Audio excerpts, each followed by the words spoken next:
أعوذ بالله من الشيطان الرجيم بسم الله الرحمن الرحيم الحمد لله اللهم صل على محمد وعلى آله. നമ്മൾ കഴിഞ്ഞ ആഴ്ച മൂസാ നബി അലൈഹിസ്സലാമും ഭൃത്യനും ചെങ്കടലിന്റെ തീരത്ത് തിരിച്ച് എത്തുകയും അങ്ങനെ അവര് ആ മത്സ്യം വീണുപോയ ഇടം കണ്ടെത്തുകയും ചെയ്തതിനെ കുറിച്ചെല്ലാം പറയുകയുണ്ടായി. അതിനുശേഷം നമ്മള് കുറച്ച് കാര്യങ്ങൾ പറഞ്ഞില്ലേ. 65-ാമത്തെ ആയത്തിന്റെ തുടക്കം നമ്മൾ പറഞ്ഞു വെച്ചു.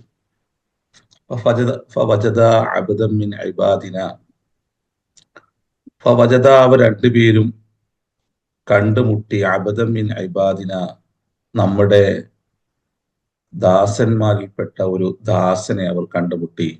നമ്മൾ അബദ് എന്നുള്ളതിനെ നമ്മൾ വിശദീകരിച്ചു. ഒരു മനുഷ്യൻ ഭൗതിക ലോകത്ത് അവന് എത്തിപ്പെടുന്ന ഏറ്റവും ഉന്നതമായ ഒരു അവസ്ഥാവിശേഷമാണ് അബദ് എന്നുള്ളത്. അതുകൊണ്ടാണ് അമ്പിയാക്കന്മാരെ ആ വാക്കുകൊണ്ട് അള്ളാഹു സംബോധന ചെയ്യുന്നത് എന്ന് നമ്മൾ കഴിഞ്ഞ ആഴ്ച പറയുകയുണ്ടായി. ഒരു മനുഷ്യൻ ഭൗതിക ലോകത്ത് എത്തിപ്പെടുന്ന ഏറ്റവും ഉന്നതമായ ഒരു അവസ്ഥാവിശേഷമാണ് അബദ് എന്നുള്ളത് എന്ന ആ ഒരു വിഷയം ഇമാം ഷഅറാവി സൂറത്ത് ഇസ്രാഈലിന്റെ ആദ്യ ആയത്തിനെ വിശദീകരിച്ചുകൊണ്ട് അദ്ദേഹം പറയുന്നുണ്ട്. സുബ്ഹാനല്ലദീ അസ്റാ ബിഅബ്ദിഹി ലൈലൻ മിനൽ മസ്ജിദിൽ ഹറാമി ഇലൽ മസ്ജിദിൽ അഖ്സല്ലദീ ബാറക്നാ ഹൗലഹു ലിനുരിയഹു മിൻ ആയാതിനാ ഇന്നഹു ഹുവസ് സമീഉൽ ബസീർ. റസൂലുള്ളാഹിനെ അവിടെ അബ്ദ് എന്നുള്ളത് കൊണ്ടാണ്, എന്ന വാക്ക് കൊണ്ടാണ് റസൂലുള്ളാഹിനെ വിശേഷിപ്പിക്കുന്നത്. നമ്മൾ പറഞ്ഞു, മനുഷ്യന്റെ അടിമയാകുക എന്നുള്ളത് അത് ദില്ലത്തും, എന്നാൽ അള്ളാഹുവിന്റെ ദാസനാകുക, അടിമയാകുക എന്നുള്ളത് ഷറഫുമാണ്. എന്തുകൊണ്ട്? അള്ളാഹു അവന്റെ എത്രത്തോളം അവനോടുള്ള ഉബൂദിയത്ത് നമ്മളിൽ സ്വാദിക്കാകുന്നുവോ അത്രത്തോളം അള്ളാഹു ഓരോ മനുഷ്യനോടും അള്ളാഹു തിരിച്ച് ഏറ്റവും ഇഹ്സാനോടുകൂടി തിരിച്ച് അവൻ വർത്തിക്കുന്നു. എന്നാൽ മനുഷ്യന്റെ അടിമയായി കഴിഞ്ഞാൽ ആ വ്യക്തിയിൽ നിന്നുള്ള എല്ലാ നന്മകളെയും, അവന്റെ എല്ലാ രക്തത്തെയും മജ്ജയെയും മറ്റുള്ളവൻ ഊറ്റിയെടുക്കുന്നു. അവൻ ഏറ്റവും നിന്ദ്യമായ അവസ്ഥയിലേക്ക് അവനെ മാറ്റപ്പെടുന്നു. ചില സമയങ്ങളിൽ ഭൗതിക ലോകത്ത് മനുഷ്യരുടെ അടിമയാകുന്ന അവസ്ഥാവിശേഷം ഉണ്ടാകുമെങ്കിലും മനുഷ്യന്റെ ശരീരം കൊണ്ട് അത്തരം സമയങ്ങളിൽ അടിമയായാൽ ചിന്ത കൊണ്ട് അടിമത്വം പ്രാപിക്കരുത് എന്ന് ബിലാൽ റളിയല്ലാഹുവിന്റെ എല്ലാം തന്നെ ചരിത്രം ഉദ്ധരിച്ചുകൊണ്ട് പണ്ഡിതന്മാരെ വിശദീകരിക്കുന്നുണ്ട്. നിങ്ങൾ ശരീരം കൊണ്ട് അടിമകളായാലും ചിന്ത കൊണ്ടൊരിക്കലും ആർക്ക് മുമ്പിലും നിങ്ങൾ അടിമത്വം വരിക്കരുത് എന്ന്. അത് മനുഷ്യന്റെ എല്ലാ അർത്ഥത്തിലുമുള്ള നിന്ദ്യതയുടെ അടയാളം. അതുകൊണ്ട് ശരീരം കൊണ്ട് അടിമത്വം പേറുമ്പോഴും ചിന്ത കൊണ്ട് സ്വതന്ത്രനായ വ്യക്തിത്വങ്ങളാണ് റസൂലുള്ളാഹിന്റെ കാലത്തുള്ള എല്ലാ അടിമകളായി നിന്നിരുന്ന മനുഷ്യരെല്ലാവരും തന്നെ റസൂലുള്ളാഹിനെ കീഴ്പ്പെട്ട്, റസൂലുള്ളാഹിനെ കേട്ട് മനുഷ്യന്റെ മഹത്വത്തെയും അവന്റെ സ്ഥാനത്തെയും അവന്റെ ജീവിത വിശുദ്ധിയെയും എല്ലാം തന്നെ മനസ്സിലാക്കിയ, അന്ന് അടിമകളായി ജീവിച്ച മനുഷ്യരിൽ റസൂലുള്ളാഹിനെ കീഴ്പ്പെട്ടവരുടെ എല്ലാം തന്നെ മനോബോധം അങ്ങനെയായിരുന്നു. അപ്പൊ അതുപോലെ ശരീരം കൊണ്ട് മനുഷ്യരുടെ അടിമത്വം വരിച്ചാലും നിങ്ങൾ ചിന്ത കൊണ്ട് അടിമകളാകരുത് എന്നൊരു വലിയൊരു പാഠം പ്രവാചകന്മാരുടെ റിസാലത്തിൽ നൽകുന്നുണ്ട്. അതിന് കുറെ ഉദാഹരണങ്ങൾ ചരിത്രത്തിൽ നമുക്ക് കാണാനും കഴിയും. ഏതായാലും അള്ളാഹുവിന്റെ അടിമയാകാൻ മനുഷ്യൻ ശ്രമിക്കണം. അങ്ങനെ ഒരു അബ്ദ് എന്ന് പറയുന്ന സ്ഥാനത്തേക്ക് ഉയരുക എന്നുള്ളത് അത് ഒരു മനുഷ്യൻ എത്തിപ്പിടിക്കുന്ന ഏറ്റവും ശ്രേഷ്ഠമായ ഒരു അവസ്ഥയാണ് എന്ന് അദ്ദേഹം വിശദീകരിക്കുന്നുണ്ട്. അപ്പോ ഇവിടെ നമുക്ക് വിശുദ്ധ ഖുർആനിൽ പോയി കഴിഞ്ഞാൽ ഈ അബ്ദ് എന്നുള്ള പ്രയോഗം കൊണ്ട് പല പ്രവാചകന്മാരെയും അള്ളാഹു സംബോധന ചെയ്യുന്നതും ആ ഒരു വാക്കുപയോഗിച്ച് പ്രവാചകന്മാർ തങ്ങളെ പരിചയപ്പെടുത്തുന്നതുമായിട്ട് നമുക്ക് കാണാൻ പറ്റും. ഖാല ഇന്നി അബ്ദുല്ലാഹി ആതാനിയൽ കിതാബ വജഅലനി നബിയ്യ. ഈസാ നബി അലൈഹിസ്സലാം പരിചയപ്പെടുത്തുകയാണ് അല്ലെ. ഖാല ഇന്നി അബ്ദുല്ലാഹ്, അദ്ദേഹം മറിയം ബീവി അദ്ദേഹത്തെ പ്രസവിച്ച്, ഈസാ നബി അലൈഹിസ്സലാമിനെ പ്രസവിച്ച് വരുമ്പോൾ ജൂതന്മാര് മറിയം ബീവിയെ നോക്കിക്കൊണ്ട്, എങ്ങനെയാണ് ഇത്തരത്തിലുള്ള ഒരു പ്രവൃത്തി നിനക്ക് ചെയ്യാൻ തോന്നിയത്? നിന്റെ ഉപ്പയോ ഉമ്മയോ ഇങ്ങനൊന്നും ആയിരുന്നില്ലല്ലോ എന്ന് പറയുന്ന ഒരു രംഗമുണ്ട്. അവിടെ മറിയം ബീവി പറയുന്നുണ്ട്, ഞാൻ വ്രതമനുഷ്ഠിച്ചിരിക്കുന്നു, നോമ്പെടുത്തിരിക്കുന്നു. ഫഅശാറത്ത് ആ കുഞ്ഞിലേക്ക് ചൂണ്ടിക്കൊണ്ട് പറഞ്ഞു, ഈ കുഞ്ഞിനോട് നിങ്ങൾ ചോദിച്ചു നോക്കൂ. ആ സമയം ഉരുവിടുന്ന ആദ്യ വാക്ക് തന്നെ എങ്ങനെയാണ്? കാല പിന്നെ ഇന്നി അബ്ദുല്ലാ, ഞാൻ അള്ളാഹുവിന്റെ അബ്ദാണ്. ഞാന് ജീവിതം കൊണ്ടും കർമ്മം കൊണ്ടും എല്ലാം കൊണ്ടും എന്റെ ഉബൂദിയത്തിനെ ഞാന് ഏറ്റവും സ്വാദിഖായി നിലനിർത്തുന്നവനാണ് ഞാൻ എന്ന് പറഞ്ഞുകൊണ്ടാണ് ഈസാ നബി അലൈഹിസ്സലാം തുടങ്ങുന്നത് തന്നെ, അല്ലേ? അന്നഹു സ്വാദിഖുൽ ഉബൂദിയത്തിലില്ല. അതാണ് അന അബ്ദുല്ലാ എന്ന് പറഞ്ഞാൽ, അള്ളാഹുവിന് പൂർണാർത്ഥത്തിൽ സമർപ്പിതനായ, ഏറ്റവും സ്വഫിയായ ഫിത്രത്തിനെ സൂക്ഷിക്കുന്ന വ്യക്തി എന്നാണ് അതുകൊണ്ട് അർത്ഥമാക്കുന്നത്. എങ്ങനെയാണോ അള്ളാഹു സൃഷ്ടിച്ചിരിക്കുന്നത്, ഏതൊരു ബോധത്തിലാണോ സൃഷ്ടിച്ചിരിക്കുന്നത്, ആ ബോധത്തിൽ നിന്ന് ഒരിക്കലും തെന്നി മാറാതെ അതിൽ ഇഫ്അൽ വലാ തഫ്അൽ എന്ന അള്ളാഹുവിന്റെ കൽപ്പനക്ക് വിരുദ്ധമായി കർമ്മം കൊണ്ടോ ചിന്ത കൊണ്ടോ ഒന്നും സംഭവിക്കാത്ത അവസ്ഥയിലൂടെ അള്ളാഹു വിശേഷിപ്പിക്കുന്ന അബ്ദെന്ന ഒരു മൂർത്തമായ അവസ്ഥയിൽ എത്തി നിൽക്കുന്നവൻ എന്നാണ് ഇവിടെ അബ്ദ് എന്ന വാക്കുകൊണ്ട്. അതൊരു ചെറിയ വാക്കൊന്നുമല്ല. നമ്മളെ സംബന്ധിച്ചിടത്തോളം അത് കേൾക്കുമ്പോൾ ഒരു ചെറിയ വാക്കായിട്ടാണ് നമുക്ക് തോന്നുന്നത്.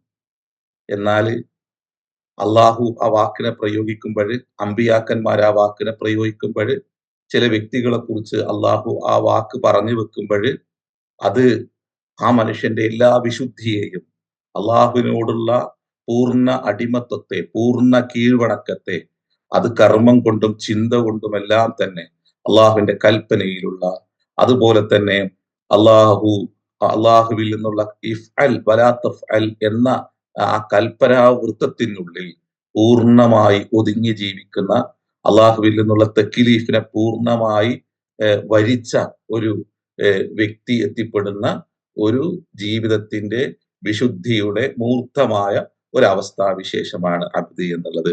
അതുകൊണ്ടാണ് ഇന്നി അബ്ദുല്ലാഹ് ആതാനിയൽ കിതാബ വജഅലനി നബിയ്യ എന്ന് പറഞ്ഞുകൊണ്ട് ഈസാ നബി അലൈഹിസ്സലാം തുടങ്ങുന്നത്. അത്തരം ഒരു അവസ്ഥ വിശേഷം നിലനിൽക്കുന്നത് കൊണ്ടാണ് നബി സല്ലല്ലാഹു അലൈഹി വസല്ലമ തങ്ങളെ ആ ഒരു വാക്ക് ഉപയോഗിച്ചുകൊണ്ട് അള്ളാഹു സുബ്ഹാന എന്ന് പറഞ്ഞു തുടങ്ങി ആ ഒരു വാക്ക് കൊണ്ട് റസൂലുള്ളാഹിനെ വിശേഷിപ്പിക്കുന്നതും അതുകൊണ്ടാണ്. ആ ചെങ്കടലിന്റെ തീരത്ത് വന്നിരിക്കുന്ന മൂസാ നബിയെ പ്രതീക്ഷിച്ചിരിക്കുന്ന, അല്ലെങ്കിൽ മൂസാ നബി കാണുവാനായി വെമ്പൽ കൊണ്ടുപോകുന്ന ആ സ്വാലിഹായ മനുഷ്യനെ അള്ളാഹു പരാമർശിക്കുമ്പോൾ അബ്ദൻ മിൻ ഇബാദിന എന്ന് പറഞ്ഞുകൊണ്ട് അദ്ദേഹത്തിന്റെ ആ സവിയായ ഫിത്രത്തിനെ പൂർണാർത്ഥത്തിൽ നിലനിർത്തിയ ഒരു മഹാമനുഷ്യൻ എന്നുള്ള നിലക്ക് ആ വാക്കുകൊണ്ട് അള്ളാഹു അദ്ദേഹത്തെയും ഇവിടെ അബ്ദ് എന്ന വാക്കുകൊണ്ട് അള്ളാഹു വിശേഷിപ്പിക്കുന്നു. ആതൈനാഹു റഹ്മത്തും മിൻ ഇൻദിന, നമ്മിൽ നിന്നുള്ള റഹ്മത്തിന് നാം അദ്ദേഹത്തിന് നൽകി. ഇവിടെ ആതൈന എന്ന വാക്കാണ് ഉപയോഗിച്ചത്, അല്ലെ? നമ്മള് വാക്കുകൾക്കുള്ളിലെല്ലാം വലിയ ആശയ വ്യാപ്തി വിശുദ്ധ ഖുർആൻ ഉപയോഗിക്കുന്ന ഓരോ വാക്കിന്റെ ഉള്ളിലും ഉണ്ട് എന്ന് ഇതിനു മുമ്പ് നമ്മൾ പറഞ്ഞിട്ടുണ്ട്. അപ്പോ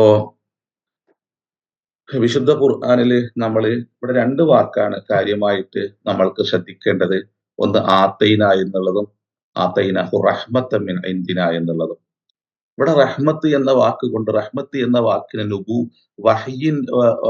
ഒരു വഹയിന്റെ അർത്ഥമായി വിശുദ്ധ ഖുർആനിൽ അള്ളാഹു പറഞ്ഞിട്ടുണ്ട്. വഖാലു ലൗലാ നുസ്സില ഹാദൽ ഖുർആനു അലാ റജുലിൻ മിനൽ ഖറിയതൈനി അദീം.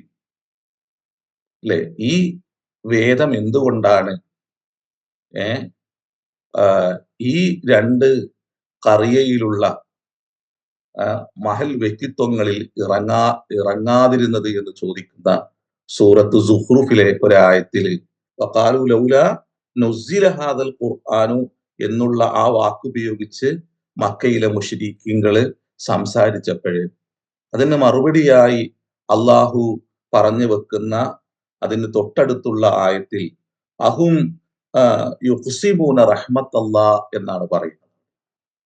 അവർ അള്ളാന്റെ റഹ്മത്തിനെ പങ്കുവെക്കുകയാണോ? നമുക്കറിയാം ഈ ആയത്ത് നബി സല്ലല്ലാഹു അലൈഹി വസല്ലമ തങ്ങൾക്ക് വളരെ നന്നായി മനസ്സിലാക്കേണ്ട ഒരു വിഷയമാണിത്. വഖാലു ലൗലാ നുസ്സില ഹാദൽ ഖുർആനു അലാ റജുൽ മിനൽ ഖറിയതൈനി അളീം. റസൂലുള്ളാഹിക്ക് വഹയ്യ് അവതരിച്ചു തുടങ്ങിയപ്പോഴ് മക്ക മുശ്രിക്കീങ്ങള് എന്തുകൊണ്ടാണ് അവര് വളരെ പ്രധാനപ്പെട്ട വ്യക്തികളായി കണ്ടിരുന്ന ഈ രണ്ട് വ്യക്തികൾക്ക് എന്തുകൊണ്ട് ഈ വഹി അവതരിച്ചില്ല എന്ന് പറഞ്ഞ് ആ എന്ന് അവര് പറഞ്ഞപ്പോഴ് അതിന്റെ മറുപടിയായി വഹിയിന്റെ അവതരണത്തെ അല്ലെങ്കിൽ വഹിയിനെ പിന്നീട് അള്ളാഹു അവിടെ വിശേഷിപ്പിക്കുന്നത് റഹ്മത്ത് എന്ന വാക്ക് ഉപയോഗിച്ചുകൊണ്ടാണ്. അഹും യുക്സിമൂന റഹ്മത്ത് അള്ളാന്റെ റഹ്മത്തിനെ അവര് പിന്നെ പങ്കുവെക്കുവാൻ ഉദ്ദേശിക്കുകയാണോ എന്ന് ചോദിച്ചുകൊണ്ട് ആ വഹിയിന് റഹ്മത്ത് എന്ന വാക്കുകൊണ്ട് ഇവിടെ അർത്ഥം പറയുന്നു. ഇവിടെ നമുക്കറിയാം ഈ ആരൊക്കെയാണ് ആ രണ്ട് വ്യക്തികൾ എന്നറിയാം. മക്കയില് പിന്നെ വലീദ് ബിനു മുഗീറയും അതുപോലെ തന്നെ പിന്നെ ത്വാഇഫില് ഉർവത്ത് ബിനു മസ്ഊദും. അദ്ദേഹം പിന്നീട് അവസാന സമയത്ത് അള്ളാഹുവിന് കീഴ്പ്പെട്ട പിന്നെ ഒരു മനുഷ്യനാണ്, സ്വഹാബിയൻ, ശ്രേഷ്ഠ സ്വഹാബിയാണ് അദ്ദേഹം. കാരണം പിന്നെ വലീദ് ബിൻ മുഗീറ ഖാലിദ് റളിയല്ലാഹുവിന്റെ പിതാവാണ്. അദ്ദേഹം പിന്നെ അറേബ്യൻ സമൂഹത്തിലെ ഭാഷ കൊണ്ടും അതുപോലെ തന്നെ പിന്നെ വ്യക്തിത്വം കൊണ്ടും സമ്പത്ത് കൊണ്ടുമെല്ലാം തന്നെ ഏറ്റവും ഉന്നത സ്ഥാനം അലങ്കരിച്ച മഹാവ്യക്തിയാണ് വലീദ്. അല്ലെ? നമുക്കറിയാം ചരിത്രത്തിൽ അദ്ദേഹത്തെ കുറിച്ച് പറയുന്നത് ഖുറൈശികൾ എല്ലാവരും വർഷത്തിൽ ഒരിക്കൽ എല്ലാവരും കൂടി കഅബക്ക് കില്ലയണിയിച്ചിരുന്ന സമയത്ത് ഒരു വർഷം അദ്ദേഹം ഒറ്റക്കായിരുന്നു. അദ്ദേഹത്തിന്റെ പൈസ അദ്ദേഹം ഉപയോഗിച്ച് അദ്ദേഹം തനിച്ച് കഅബക്ക് കില്ല ധരിപ്പിച്ചിരുന്നു എന്ന് ചരിത്രത്തിൽ കാണാൻ പറ്റും.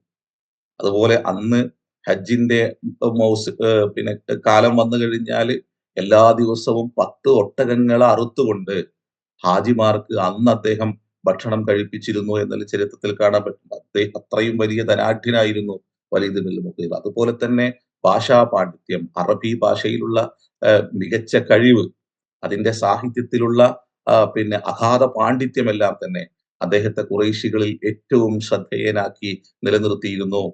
അതുകൊണ്ട് അദ്ദേഹം തന്നെ ചോദിച്ചു, ഞാനിവിടെ ഉണ്ടാവുമ്പോ എങ്ങനെയാണ് മുഹമ്മദിന് ഇത് ഇറങ്ങാൻ അദ്ദേഹം ചോദിച്ചു എന്നെല്ലാം നമ്മൾ ചരിത്രത്തിൽ വായിക്കുന്നുണ്ട്. ഞാനല്ലേ ഏറ്റവും ഷറഫായ മനുഷ്യൻ, അങ്ങനെ ഞാനിരിക്കെ എങ്ങനെയാണ് മുഹമ്മദിന് ഇത് അവതരിച്ചത് എന്ന് അദ്ദേഹം ചോദിച്ചതായിട്ടല്ല നമുക്ക് കാണാൻ പറ്റും. പക്ഷെ അദ്ദേഹം ഒരു തവണ വിശുദ്ധ ഖുർആൻ കേൾക്കുകയും അദ്ദേഹം അതിന്റെ മാധുര്യത്തെ കുറിച്ച് പിന്നീട് പറയുന്നുണ്ട്. ഇതൊരു മനുഷ്യന്റെ വർത്തമാനമല്ല, അത് ഏതെങ്കിലും തരത്തിൽ പിന്നെ വിഭ്രാന്തിയുള്ള ഒരു മനുഷ്യന്റെ വർത്തമാനമല്ല. ഇതൊരിക്കലും തളരാത്ത, എന്നാൽ ആർക്കും തകർക്കാൻ കഴിയാത്ത ഫലവത്തായ, ഫലപുഷ്ടിയുള്ള ഒരു മഹാവചനമാണിതെന്ന് പറയുന്ന അദ്ദേഹത്തിന്റെ ശ്രദ്ധേയമായ, ചരിത്രത്തിൽ ഏറ്റവും ശ്രദ്ധേയമായ ഒരു വർത്തമാനമുണ്ട് അദ്ദേഹത്തിന്റെ. ഇതിനൊരിക്കലും തകർക്കാൻ കഴിയില്ല, അത് അതിജയിച്ചുകൊണ്ടേയിരിക്കുമെന്ന് അദ്ദേഹം പറയുന്നു. അത് കേട്ട ഖുറൈശികള് വലീദ് അള്ളാഹ് കീഴ്പ്പെട്ടോ, അല്ലെങ്കിൽ പടച്ചോന് പിന്നെ അദ്ദേഹം കീഴ്പ്പെട്ടു പോയോ എന്ന് ധരിച്ച് അവരെല്ലാവരും ആകുലപ്പെട്ടു എന്ന് നമുക്ക് കാണാൻ കഴിയും. അങ്ങനെയാണ് പിന്നെ അബൂലഹബ് അദ്ദേഹത്തിന്റെ അടുക്കൽ പോയി വളരെ ദുഃഖിതനായിട്ടിരിക്കുമ്പോ ചോദിക്കുന്നുണ്ട്, അങ്ങെന്താണ് എന്ന് വളരെ ദുഃഖിതനായി കാണുന്നത്. പറയുന്നുണ്ട്, ആളുകളെല്ലാം പറയുന്നുണ്ട് അങ്ങയിൽ എന്തൊക്കെയോ മാറ്റങ്ങൾ സംഭവിച്ചു എന്ന്. അങ്ങനുണ്ടോ, എന്നാൽ തിരുത്തി കൊടുക്കാം എന്ന് പറഞ്ഞുകൊണ്ട് അദ്ദേഹം അദ്ദേഹത്തെ കൂട്ടിവരികയും ഖുറൈശികളോട് ചോദിക്കുന്നുണ്ട്, മുഹമ്മദിനെ കുറിച്ച് നിങ്ങളുടെ അഭിപ്രായം എന്താണ്?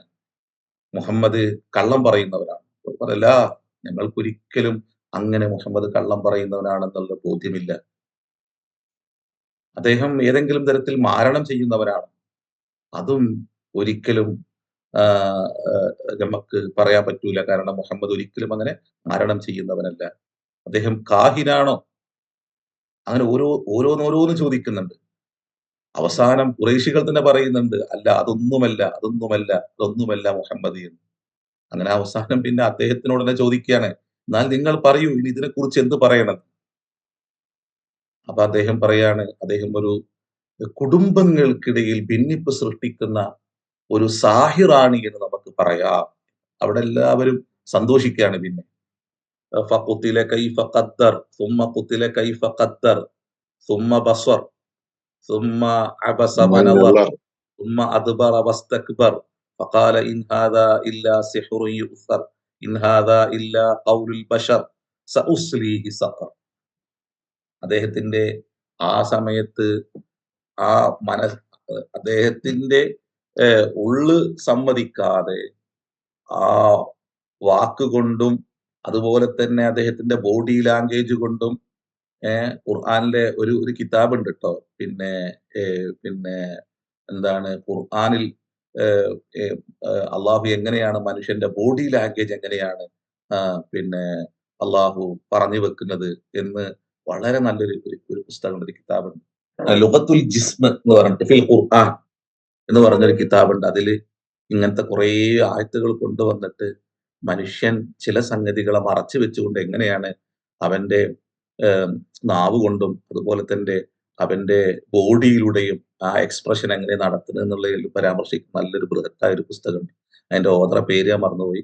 ആ അതിൽപ്പെട്ട ഒരാളാണ് ഈ ആയത്തിൽ നമ്മൾ നേരത്തെ പറഞ്ഞ വഖാലൂ ലൗലാ നുസ്സില ഹാദൽ ഖുർആനു അലാ റജുലിൻ മിനൽ ഖറിയത്തൈനി. അപ്പൊ മക്കയിലുള്ള വലീദിന്റെ മുകളിൽ എന്തുകൊണ്ട് ഇറങ്ങിയില്ല? ഇത് രണ്ടാമത്തെ ആള് പിന്നെ ഞാൻ പറഞ്ഞല്ലോ ഇബ്നു മസ്ഊദ് സഖഫി. അദ്ദേഹത്തിന്റെ ശരിക്കുള്ള പേര് ഉർവത്ത് ഇബ്നു മസ്ഊദ് എന്നാണ്. അദ്ദേഹം തോയിഫിലെ തഖീഫ് ഗോത്രത്തിലെ പിന്നെ ഏറ്റവും ഉന്നതനായ വ്യക്തിയായിരുന്നു. അദ്ദേഹം പിന്നീട് റസൂലുള്ളാഹി ത്വഈഫിൽ നിന്ന് മടങ്ങിപ്പോകുന്ന സമയത്ത് റസൂലുള്ളാഹിന്റെ പിറകെ പോകുകയും അങ്ങനെ മദീനയിൽ എത്തുന്നതിന് മുമ്പ് റസൂലുള്ളാഹിയുമായി സന്ധിക്കുകയും റസൂലുള്ളാഹിയോടൊപ്പം ധാരാളം സമയം ദീർഘസമയം സംസാരിക്കുകയും അങ്ങനെ അള്ളാഹുവിന് കീഴ്പ്പെട്ട് അദ്ദേഹം തോയിഫിലേക്ക് തിരിച്ചു വരികയാണ്. റസൂലുള്ളാഹിനോട് പറയുന്നു, റസൂലെ ഞാന് ഈ റിസാലത്തുമായിട്ട് ഞാൻ തോയിഫിലേക്ക് തിരിച്ചു പോകാം. എന്നിട്ട് അവരോട് ഈ സത്യത്തെക്കുറിച്ച് ഞാൻ പറയാം. റസൂലുള്ളാഹി പറയുന്നുണ്ട്, അങ്ങ് പിന്നെ ഈ ഒരു വിഷയത്തെ അവർക്ക് മുമ്പിൽ വെച്ചാൽ അവർ അങ്ങയെ കൊന്നുകളയും എന്ന് പറയുന്നുണ്ട്. ആ സമയം ഏഹ് മസൂദ് റളിയല്ലാഹു അൻഹു പറയുന്നൊരു വർത്താനം, ഉർവത്ത് മസൂദ് റളിയല്ലാഹു അൻഹു പറയുന്നൊരു വർത്താനമുണ്ട്.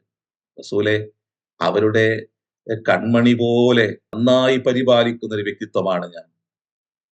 അവരുടെ ഇടയിൽ ഏറ്റവും പിന്നെ സ്വാധീനമുള്ള, അവരെ ഏറ്റവും നന്നായി ആദരിക്കുന്ന, ബഹുമാനിക്കുന്ന ഒരു വ്യക്തിയാണ് റസൂലെ ഞാന്. അതുകൊണ്ട് അങ്ങ് പറയുന്നത് പോലെ ഒരിക്കലും അവരെന്നെ ചെയ്യില്ല എന്ന് നിഷ്കളങ്കനായി അദ്ദേഹം റസൂലുള്ളാഹിനോട് പിന്നെ പറയുന്നുണ്ട്. അള്ളാഹുവിന്റെ റസൂൽ ഒന്നും മിണ്ടാതിരിക്കുകയും അദ്ദേഹം തിരിച്ച് സന്തോഷവാന സന്തോഷവാനായി മദീനയിൽ നിന്ന് ത്വായിഫിലേക്ക് മടങ്ങുകയും അദ്ദേഹം അവിടെ എത്തിയ ഉടനെ തന്നെ അദ്ദേഹം വിളംബരം നടത്തി അദ്ദേഹത്തിന്റെ അള്ളാഹുവിലേക്കുള്ള തിരിച്ചുവരവിൽ. അവരെ മുഴുവനും ക്ഷണിച്ചു. നമുക്കറിയുന്ന സംഭവങ്ങളാണ് ട്ടോ.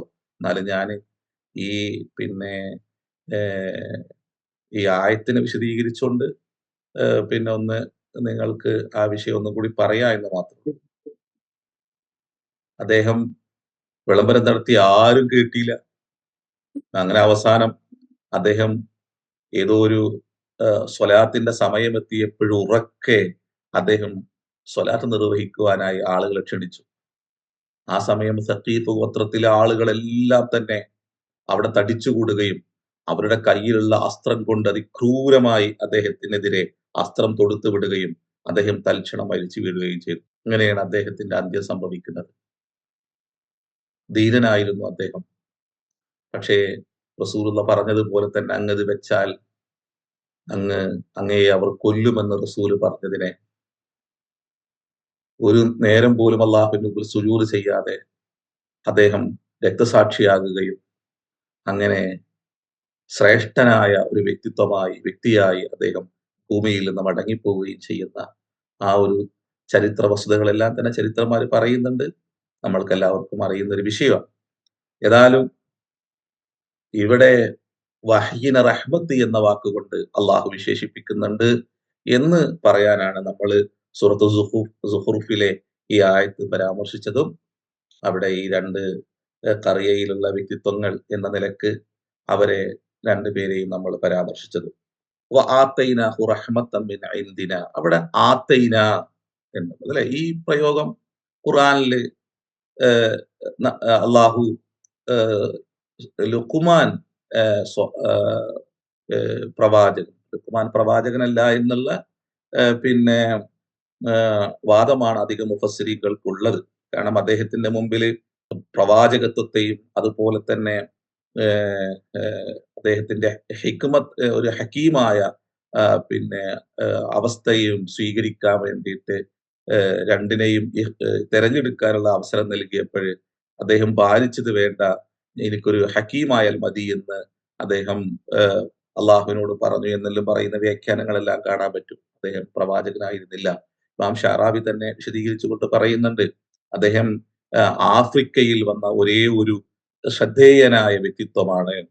അദ്ദേഹം ആഫ്രിക്കനായിരുന്നു, ആഫ്രിക്കൻ വംശജനായിരുന്നു ലുഖ്മാൻ അലൈഹിസ്സലാം. അദ്ദേഹവുമായി ബന്ധപ്പെട്ട് നടത്തിയ സൂറത്തു ലുഖ്മാനിലെ ഒരു ആയത്ത് വആതൈന ലുഖ്മാൻ അൽ ഹിക്മത്ത എന്ന് പറയുന്നു.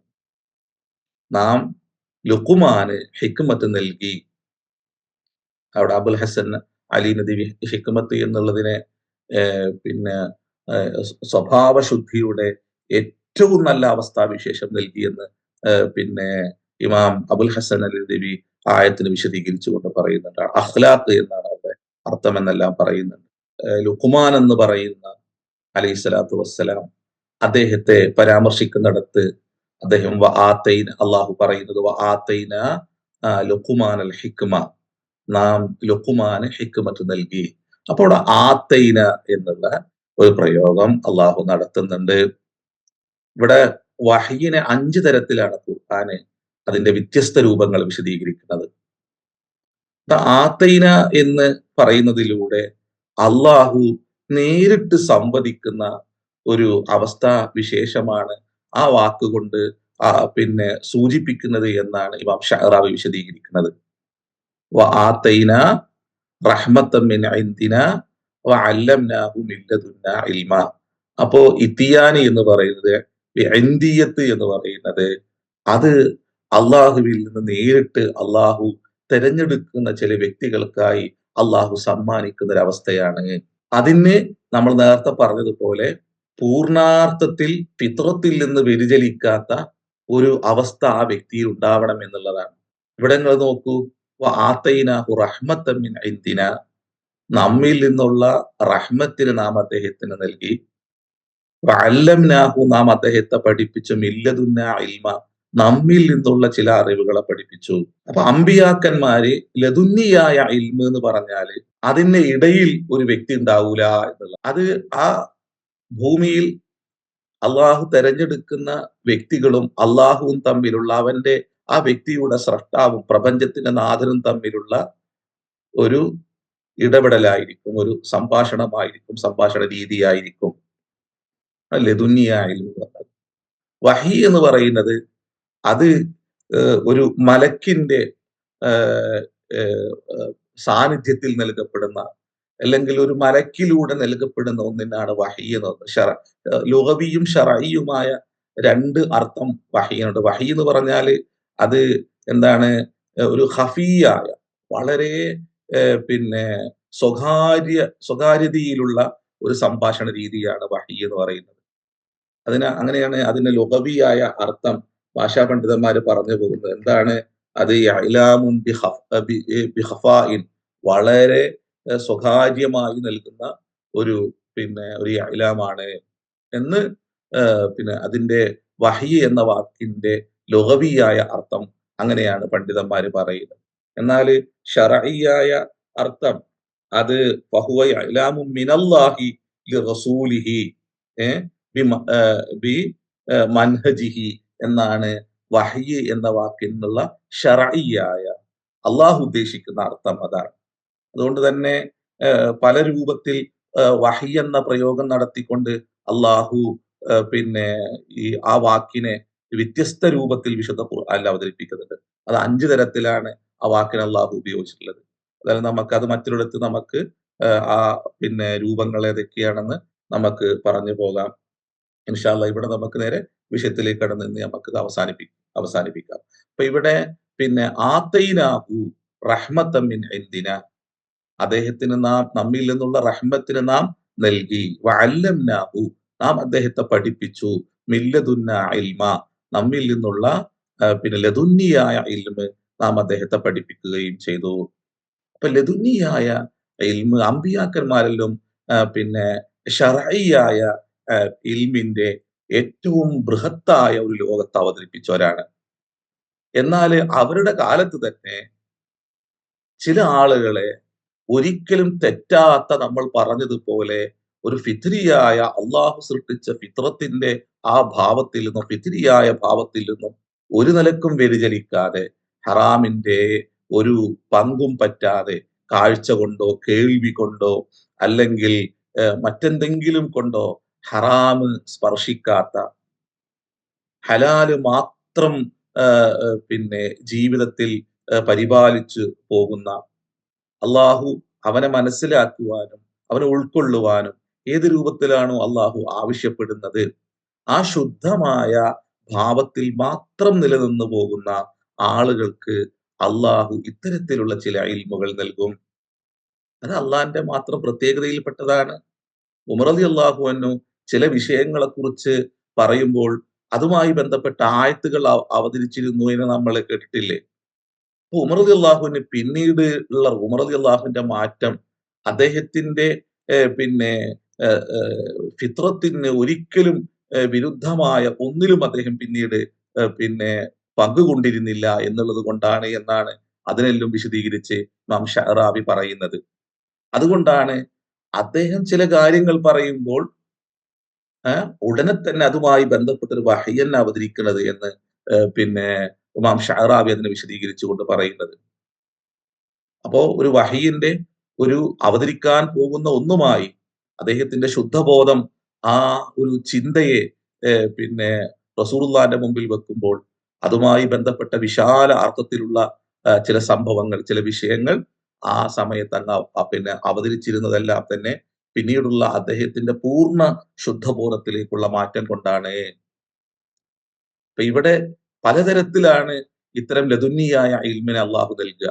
ഇവിടെ ലുഖ്മാന് അള്ളാഹു നൽകിയ ലദുന്നിയായ ഇൽമ് എന്ന് പറഞ്ഞത് അദ്ദേഹം നമ്മളെല്ലാം പഠിച്ചതുപോലെ അദ്ദേഹത്തിന്റെ സംസാരത്തിൽ, ഇടപെടലിൽ, സമൂഹത്തിന്റെ ഇടയിലുള്ള അദ്ദേഹത്തിന്റെ പിന്നെ ജീവിതം ഒരിക്കലും തന്നെ മറ്റുള്ളവർക്ക് പിന്നെ ബുദ്ധിമുട്ട് വരുത്താത്ത, എന്നാൽ അവർക്ക് എല്ലാ അർത്ഥത്തിലും എല്ലാ സമാധാനപൂർണമായ അന്തരീക്ഷവും ഒരുക്കുന്ന ഇടപെടലായിരുന്നു എന്നാണ്. അദ്ദേഹത്തോട് ചോദിക്കുന്നുണ്ട്, അങ്ങേക്ക് ഇത്രയും നന്നായി സംസാരിക്കാനും ഇത്രയും നന്നായി ഇടപെടാനും ഇത്രയും നന്നായിട്ട് സമൂഹ മധ്യത്തിൽ ആളുകൾ ചോദിക്കുന്നതിനോട് പ്രതികരിക്കാനും എങ്ങനെയാണ് അങ്ങേക്ക് കഴിയുന്നത് എന്ന് അദ്ദേഹത്തോട് ചോദിച്ചപ്പോഴ് അദ്ദേഹം 3 തരത്തിലാണ് അതിന് ഉത്തരം പറഞ്ഞത്.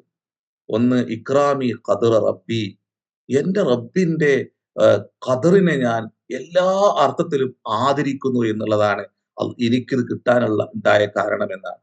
ഇക്രാമി ഇക്രാമി ഖദർ റബ്ബി, എന്റെ റബ്ബിന്റെ സ്ഥാനത്തെ ഞാൻ പൂർണ്ണമായി ആദരിക്കുന്നു. അതുകൊണ്ട് ഖുർആനില് നമുക്കൊരു ആയത്ത് കാണാൻ പറ്റും അല്ലെ? വമൻ ഖാഫ മഖാമ റബ്ബിഹി ജന്നത്താൻ, അള്ളാഹുവിന്റെ ആ പ്രസൻസിനെ എന്താക്കുക, ഭയപ്പെടുക. എന്നാ അവർക്ക് അള്ളാഹു 2 സ്വർഗം നൽകുന്ന, അത് വല്ലാത്തൊരവസ്ഥയാണ് ഒരു മനുഷ്യന്റെ ജീവിതത്തിൽ ഉണ്ടായിത്തീരുന്നവല്ല. എല്ലായിടങ്ങളിലും അള്ളാഹുവിനെ ഭയപ്പെടുക. നമ്മളെല്ലാം പ്രശ്നം എന്താണ്? നമ്മള് വാക്കുകൊണ്ടും വേഷം കൊണ്ടെല്ലാം ഭയങ്കര വിശുദ്ധരയിക്കാരം, സ്വകാര്യതയിൽ എത്തിക്കഴിഞ്ഞാൽ ഏറ്റവും വൃത്തികെട്ടവരിക്കാരം. അതുകൊണ്ട് നമ്മക്കൊന്നും അങ്ങനെ അള്ളാഹു നമ്മക്കെല്ലാം പുറത്തരട്ടെ, അള്ളാഹു സ്വാലിഹീങ്ങളിൽ നമ്മൾ ഉൾപ്പെടുത്തട്ടെ, അള്ളാഹു വിശുദ്ധരിൽ നമ്മളെ അള്ളാഹു നമ്മളെയും അള്ളാഹു ചേർക്കട്ടെ. നമ്മൾ സ്വകാര്യതയിൽ വലിയ മോശക്കാരേക്കാരം. വാക്കുകൊണ്ട് രൂപം കൊണ്ടെല്ലാം ഭയങ്കര വിശുദ്ധി ചമയുന്നവരേക്കാരം. എന്നാൽ ചില ആളുകൾക്ക് അള്ളാഹു നൽകുന്ന ഏറ്റവും വലിയ ഫضലാണ് എല്ലാ സമയത്തും അള്ളാഹുവിന്റെ ആ മഖാമിനെ ആദരിക്കുക. അള്ളാഹിന്റെ പ്രസൻസിനെ എങ്ങനെ, അള്ളാഹുവിന്റെ സാന്നിധ്യത്തെ, അള്ളാഹിന്റെ സാന്നിധ്യം എന്ന് പറഞ്ഞാൽ എങ്ങനെയാണ്? ബിഇൽമിഹി വബിഖുദ്റതിഹി എന്നാണ് അതിനെ പണ്ഡിതന്മാര് വ്യാഖ്യാനിക്കുന്നത്. അള്ളാഹുവിന്റെ കാഴ്ചയെ, അള്ളാഹുവിന്റെ ഇൽമിനെ, അള്ളാഹുവിന്റെ സ്ഥാനത്തെല്ലാം തന്നെ എല്ലായിടങ്ങളിലും ആദരിക്കുകയും ബഹുമാനിക്കുകയും ലജ്ജിക്കുകയും ചെയ്യുക. ഒരു പാപം കണ്ടു കഴിഞ്ഞാൽ ഉടനെ നമുക്ക് ലജ്ജ തോന്നുക, ഒരു തെറ്റ് പ്രവർത്തിക്കാൻ നമുക്ക് സാധിക്കാത്ത രൂപത്തിൽ എന്റെ റബ്ബിന്റെ കാഴ്ച എന്നിലേക്ക് അതിസൂക്ഷ്മമാണ് എന്നുള്ള ബോധം നിലനിർത്തുക. അതുകൊണ്ടാണ് അദ്ദേഹം ഇക്രാമി ഖദർ റബ്ബി, എന്റെ റബ്ബിന്റെ ഖദറിനെ ബഹുമാനിക്കുന്നു. രണ്ടാമത് അദ്ദേഹം പറഞ്ഞത്, ഞാൻ ഒരിക്കലും തന്നെ എനിക്ക് ആവശ്യമില്ലാത്തതിൽ ഞാൻ ഇടപെടില്ല. എനിക്ക് ആവശ്യമില്ലാത്തൊരു വിഷയത്തിൽ ഞാൻ ഇടപെടില്ല. ആവശ്യമുള്ളതിൽ മാത്രമേ സംസാരിക്കുള്ളൂ. അത് തന്നെ എന്റെ ചുറ്റുപാടുകൾക്ക് ഉപകാരപ്രദമായതിൽ മാത്രമേ ഞാൻ ഇടപെടുള്ളൂ എന്ന് അദ്ദേഹത്തിന്റെ രണ്ടാമത്തെ ഉത്തരം. അങ്ങേക്ക് എന്തുകൊണ്ട് ഈ മഹത്വം ലഭിച്ചു? മൂന്നാമത്തത് ഞാൻ മറന്നുപോയി. അത് നിങ്ങളൊന്ന് നോക്കി നോക്കി എന്താണ് ആ സംഭവം എന്ന്. എന്തായാലും ഞാന് മറന്നുപോയി അത്. അതിൽ ഒന്നാമത് അദ്ദേഹത്തിന്റെ വർത്തമാനം ഈ പറഞ്ഞതുപോലെ നമ്മെ ഏറെ ഇരുത്തി ചിന്തിപ്പിക്കേണ്ട ഒരു വർത്താനാണ്. ഇക്രാമി ഖദർ റബ്ബി, എന്റെ റബ്ബിന്റെ ഖദറിനെ, ഞാൻ സ്ഥാനത്തെ, അവന്റെ മഹത്വത്തെ, അവന്റെ അളമത്തിനെ എല്ലാം തന്നെ ഞാൻ പൂർണ്ണമായി ആദരിക്കുന്നു എന്നുള്ളത്. അതുകൊണ്ട് തന്നെയാണ് തന്റെ കുഞ്ഞിനോട് അള്ളാഹുവിന്റെ അളമത്തിനെ കുറിച്ച് പറയുമ്പോൾ അല്ലെ, എങ്ങനെയാണ് സ്വയാശ്രിതത്വം ഒരു കുട്ടിയിൽ ഉണ്ടാക്കേണ്ടത് എന്ന് പഠിപ്പിക്കാന് ലുഖ്മാൻ അലൈഹിസ്സലാത്തു വസ്സലാമിനെയാണ് അള്ളാഹു തിരഞ്ഞെടുത്തത്. എങ്ങനെയാണ് മക്കളെ സംബോധനം ചെയ്യേണ്ടത് എന്ന് പഠിപ്പിക്കാൻ ലുഖ്മാനെയാണ് അള്ളാഹു തിരഞ്ഞെടുത്തത്. സ്വജീവിതം കൊണ്ട് ഒരിക്കലും കുട്ടികൾ ഇങ്ങ് തിരിച്ചു ചോദിക്കാത്ത രൂപത്തിൽ വിശുദ്ധമായ ജീവിതം നയിച്ചത് കൊണ്ടാണ് കുട്ടിയോട് അങ്ങനെ ഉപദേശിക്കാൻ ഒരു പിതാവെന്ന ലുഖ്മാന് സാധിച്ചത്. അദ്ദേഹത്തെ കുറിച്ച് പറയുന്നിടത്ത് പണ്ഡിതന്മാര് വിശദീകരിക്കുന്നുണ്ട്, തന്റെ കുഞ്ഞിനോട് പറയുന്നുണ്ട്, സ്വർഗം കണ്ടിട്ടുണ്ടോ എന്ന് ചോദിക്കുന്നുണ്ട് ലുഖ്മാൻ തന്റെ കുഞ്ഞിനോട്. ആ ചോദ്യം കേൾക്കേണ്ട താമസം ആ കുഞ്ഞ് ഓടിപ്പോയിട്ട് ഒരു പിടി മണ്ണ് ഇങ്ങനെ കൊണ്ടുവന്നിട്ട് അദ്ദേഹത്തിന്റെ കയ്യിൽ, ഒരു പിടി മണ്ണല്ല, ഒരു തരി മണ്ണ് കൊണ്ടുവന്നിട്ട് അദ്ദേഹത്തിന്റെ കയ്യിലേക്ക് ഇങ്ങനെ കൊടുത്തു എന്ന്. അപ്പൊ അദ്ദേഹം ചോദിച്ചു, ഇതെന്താണ് മകനെ? അതിന്റെ ഉമ്മയുടെ കാലടിയിലുള്ള മണ്ണാണെന്ന് ആ കുട്ടി പറഞ്ഞു. ഒരു ഉമ്മയെ കുറിച്ച് ഒരു പിതാവ് കുഞ്ഞിന് നൽകുന്ന ഏറ്റവും തെളിഞ്ഞ ചിത്രമാണ് നിന്റെ സ്വർഗം, നിന്റെ ഉമ്മയിലൂടെയാണ് എന്ന് പഠിപ്പിച്ച ആദ്യ വ്യക്തിയാണ് ലുഖ്മാൻ എന്നാണ്. അതിനെ പിന്നീട് ലോകാനുഗ്രഹിയായ മുഹമ്മദ് റസൂലുള്ള പിന്നീട് പഠിപ്പിക്കുന്നുണ്ട്. ഇദ്ദേഹത്തിന്റെ ഓരോ സംഭവങ്ങളെയും റസൂലുള്ളാഹിന്റെ ചില ഹദീസുമായിട്ട് ബന്ധിപ്പിക്കാൻ പറ്റും. അത് പിന്നീട് പറയുന്നുണ്ട്, അൽ ജന്നത്തു തഹ്ത അഖ്ദാമിൽ ഉമ്മഹാത്ത് റിളർ റബ്ബി ഫീ റിളൽ വാലിദൈൻ. അള്ളാഹു എങ്ങനെയാണ് ഒരു മനുഷ്യൻ തൃപ്തിപ്പെടുക? മാതാപിതാക്കൾ നമ്മിൽ തൃപ്തിപ്പെട്ടോ അള്ളാഹു തീർച്ചയായും തൃപ്തിപ്പെടും.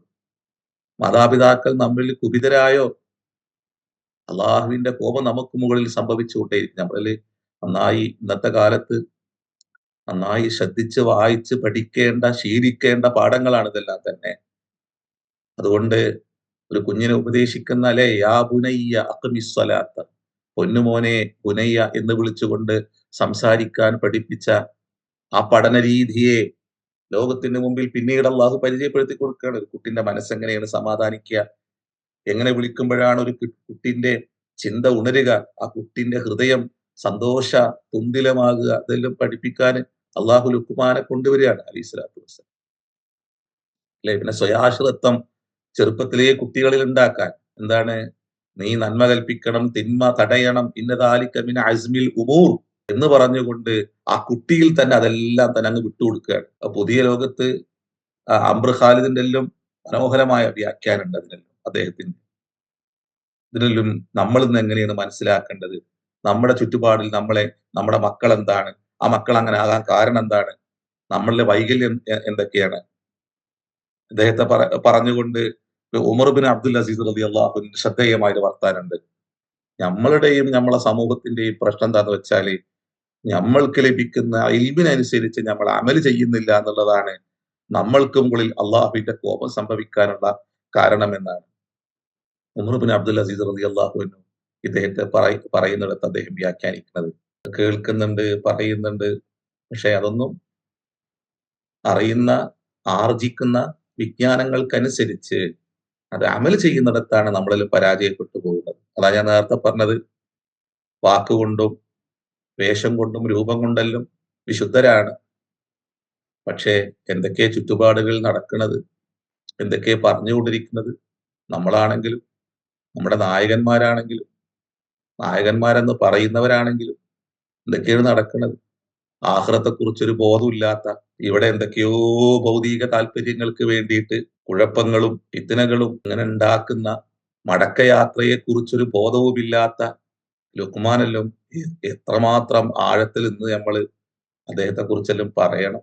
സമൂഹത്തിലെ സ്വസ്ഥതയും ശാന്തിയും പ്രവാചകന്മാർക്കെതിരെ ഇന്ന് നടക്കുന്ന ഒരു വിഭാഗത്തിന്റെ മോശമായ ഇടപെടലും അതിൻ്റെ ഇടയിൽ നമ്മളും മോശമായി തീർന്നാൽ അതിനൊന്നും അഡ്രസ് ചെയ്യാതെ അത്തരം സമയങ്ങളിൽ ഒരു യുവതയുടെ ഈമാനിനെയും ഇഖ്ലാസിനെയും തഖ്വയെയും എല്ലാം തന്നെ നിലനിർത്തുന്ന രൂപത്തിലുള്ള ഇടപെടൽ നടത്താതെ അവരെ വീണ്ടും വീണ്ടും ക്ഷുഭിതരാക്കുന്ന, തെറ്റിലേക്ക് അവരെ കൊണ്ടുപോകാനുള്ള വഴിയൊരുക്കുന്ന ഇങ്ങനെല്ലാം വൃത്തികെട്ട ഒരു നായകന്മാര് പറയുന്ന ഒരു ആശയത്തെയാണോ ഞങ്ങൾ പിന്തുണക്കേണ്ടത് എന്ന് ചിന്തിക്കുന്ന ഒരു യുവതലമുറയെ സൃഷ്ടിക്കുന്ന രൂപത്തിലുള്ള പ്രവർത്തികളാണ് നായകന്മാരെന്ന് പറയുന്നവരിൽ പോലും. എന്തിനാണ് നമ്മൾ വഴിതെറ്റുന്ന യുവതയെ നമ്മളെന്തിനാണ് ആക്ഷേപിക്കുന്നതും അവഹേളിക്കുന്നതും?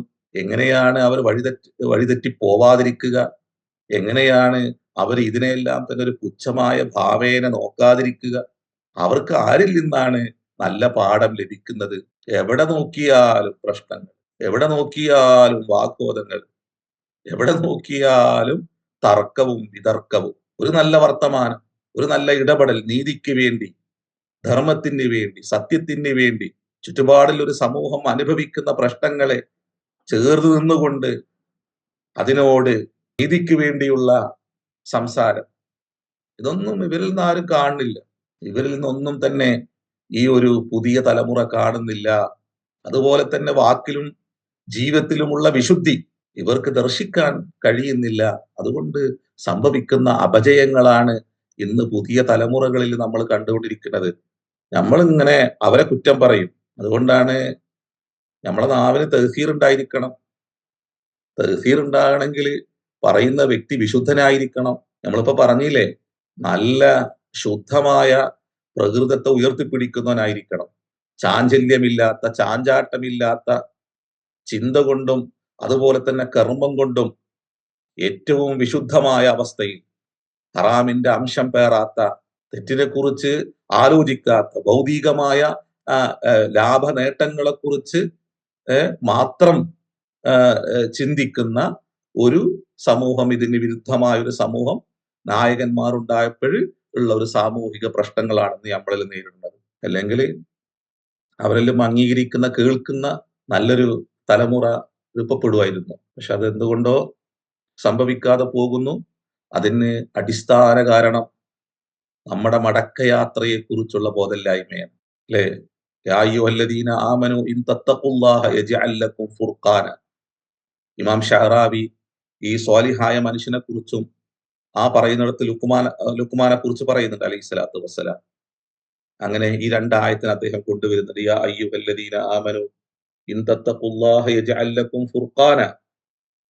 അല്ലാഹു എങ്ങനെയാണ് അള്ളാഹു നമുക്ക് പിന്നെ ഫുർഖാനെ, ഒരു സത്യാസത്യ വിവേചനം, ഒരു സമൂഹത്തിൽ പ്രശ്നങ്ങൾ ഉണ്ടാകുമ്പോൾ അവിടെ സത്യത്തെ അവതരിപ്പിക്കാനുള്ള, അതിനെ ഏറ്റവും നന്നായി പരിപാലിക്കാനുള്ള, അല്ലെങ്കിൽ പരിപാലിക്കുന്ന ഒരു സമൂഹത്തെ സൃഷ്ടിക്കാൻ ആർക്കാണ് കഴിയുക?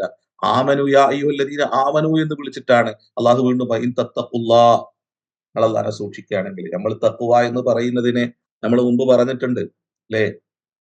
എന്താണ് തഖ്വ എന്ന് പറഞ്ഞാൽ ഇജ്അൽ ബൈനക വ ബൈനല്ലാഹി വിഖായതൻ തഖുല്ലാഹ്.